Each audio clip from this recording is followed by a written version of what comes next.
Dans les annonces prévues, il y a aussi cette idée d'un contrôle parlementaire sur la police. C'est finalement un petit clin d'œil, on va dire, à l'aile gauche, en disant il faut davantage. Vous savez, c'est des débats qui durent depuis des années. Le président de la République tracera ce qui nous semble être un consensus et la manière d'apaiser une relation qui doit être une relation républicaine. La police, c'est le premier actif, tout comme le ministre de la Justice, tout comme tous ces hommes et ces femmes très nombreux qui assurent quand même notre vie quotidienne, sereine, démocratique, et donc dans un cadre qui doit être contrôlé. Il est mal interprété par les syndicats, qui se disent mais si on veut nous contrôler, il y a déjà l'IGPN qui existe. Peut-être qu'avant de commenter les réactions des uns et des autres, on va écouter ce que va dire le président de la République.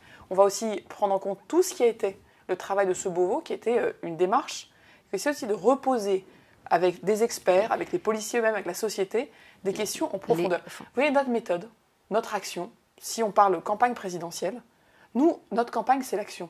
C'est pas ni de se dire qu'on a un bilan dont on est autosatisfait et dont on arrêterait de penser qu'il faille encore agir, ni de se mettre dans des débats de politique politicienne. Les Français, aujourd'hui, on sort d'une crise sanitaire, on a des enjeux économiques majeurs, on a des enjeux de sécurité, on a des enjeux de république à faire tenir. La loi sur le séparatisme a été un élément. Jusqu'au dernier quart d'heure, a dit le président. Contrairement, effectivement, aux autres présidents dans les autres quinquennats, qui 200 jours avant l'élection vous disaient on arrête tout et on ne s'intéresse plus qu'à l'élection, c'est, je crois, la meilleure manière de détourner les Français de la politique et d'abord à leur service.